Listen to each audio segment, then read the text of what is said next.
তুলসী গাবার্ডকে পার্লামেন্টে জিজ্ঞেস করা হয়েছিল যে ইরানের কাছে পরমাণু অস্ত্র তৈরি করার রসদ আছে কিনা, তারা কি পৌঁছে গিয়েছে দূর প্রান্তে যে তারা অ্যাটমিক বোম বানিয়েছে? হ্যাঁ বা না, আমরা জানতে চাই, হ্যাঁ বা না। তুলসী গাবার্ড কোনো কথা বলতে পারেনি, চুপ ছিল, একদম চুপ, হাবা গোবার মতো এরকম মুখ বন্ধ করেছিল। কারণ উনি বলতে হবে যে না, কিন্তু উনি না বলতে পারছে না, বিকজ ট্রাম্পের থেকে চাপ আছে। এখন আমার হান্নান ভাই গতকাল একটা অনুষ্ঠানে ছিল আমার সাথে, এবং ওটার কিছু টাচে দিয়ে বলছি এখন। আমি গতকালকে বলেছিলাম ওই অনুষ্ঠানটাতে যে আজকে আমেরিকার সময় সকাল 10টা সোমবার, এই সময় কিন্তু কিছু একটা রেজাল্ট আমরা দেখব। কেন? সেটাই করলো কিন্তু। আপনি দেখবেন যে ট্রাম্প সাহেব তার আগেই কিন্তু একটা ডিক্লারেশন দিয়ে দিল যে আমার সাথে ইরানের ওনাদের সাথে কথাবার্তা হয়েছে এবং ওরা রাজি হয়েছে, 5 দিন আমরা যুদ্ধ বিরতিতে যাচ্ছি। এরকম কোনো প্রকার আলাপি ইরানের কারোর সাথে হয়নি। এটা একটা মিথ্যা কথা।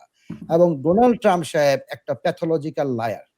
একটা এমন আমেরিকাতে যদি আপনি একটা প্রেসিডেন্টকে তার বাবা মা তুলেও গালি দেন, সে কিন্তু অত মাইন্ড করবে না যদি আপনি একটা প্রেসিডেন্টকে চারিত্রিকভাবে কোনো দোষারোপ করেন, তার চরিত্র ক্যারেক্টারলেস বলেন এবং তাকে বলেন লায়ার, মিথ্যাবাদী। এটা কিন্তু অনেক বড় অপমান, কারণ সে একটা দেশের কান্ডারি, সে একটা দেশের নেতা।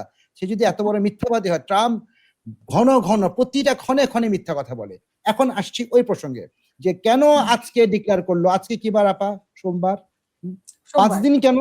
সোম, মঙ্গল, বুধ, বৃহস্পতি, শুক্রবারে যে 5 তারিখ শেষ হবে, মানে সরি 5 দিন শেষ হবে, তখন আপনার উইকেন্ড আসবে।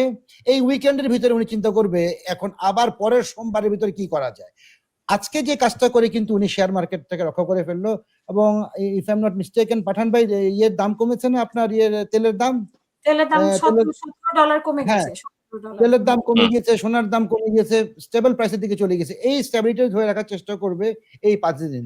কিন্তু ইরান কিন্তু যেহেতু কোনো প্রকার শর্তে রাজি হয়নি, সুতরাং ইরান কিন্তু তার আক্রমণ চালিয়ে যাবে বলে আমি মনে করছি, কারণ তার এক্সিস্টেন্সের প্রশ্ন আছে। আর দ্বিতীয় কথা হচ্ছে, একটু আগে আমি একটা জিনিস দেখছিলাম, F-35 একটা প্লেন পড়ে গিয়েছে কিছুদিন আগে, কয়েকদিন আগেই তো না।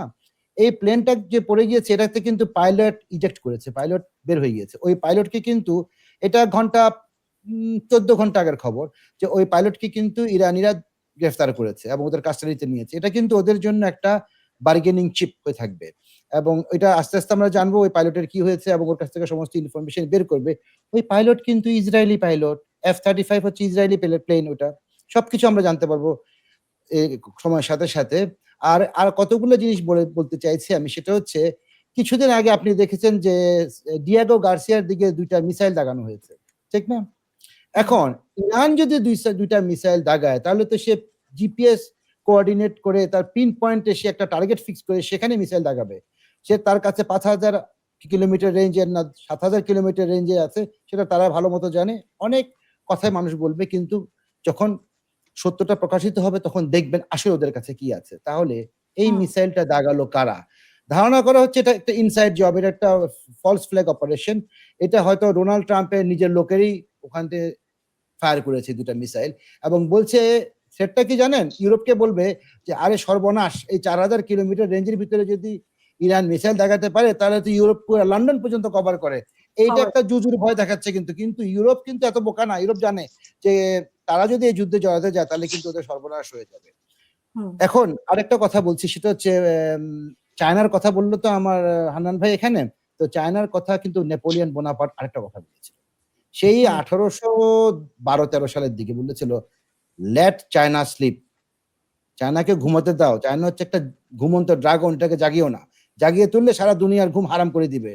কিন্তু চায়নাতে আপনার ওই আলবুরুজ মাউন্টেন, মানে পর্বতমালার উপরে, ইরানের পর্বতমালার উপরে ড্রাগনটা তো চুপচাপ বসে খেলা দেখছে।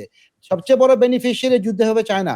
আরেকটা জিনিস মনে রাখবেন, যুদ্ধ মানে আপনি যতগুলো দেখবেন যে প্লেন পড়ে যাচ্ছে, এটা পড়ে যাচ্ছে, সেটা পড়ে যাচ্ছে, দিস ইজ বিজনেস। এই যুদ্ধ কিন্তু এক ধরনের ব্যবসা। এখন হবে কি, F-35 পড়ে গেছে, সমস্যা নেই, এর থেকে বড় আপডেটেড জিনিস বানানো হবে, অন্য কিছু অ্যাড করা হবে, আরো বড় বড় অর্ডার পাবে।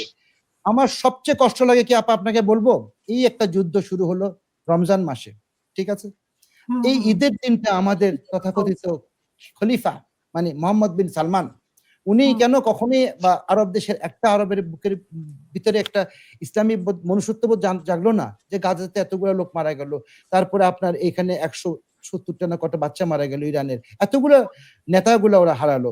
একটা বার বলুক যে এই ৩টা দিন অ্যাটলিস্ট যুদ্ধটা থামান, এই যুদ্ধটা করেন না। কেউ বলেছে কোনো কথা? কেউ না। মনুষ্যত্ব বলে এদের ভিতরে কিছুই নেই। হুম। ধন্যবাদ আপা। আর কিছু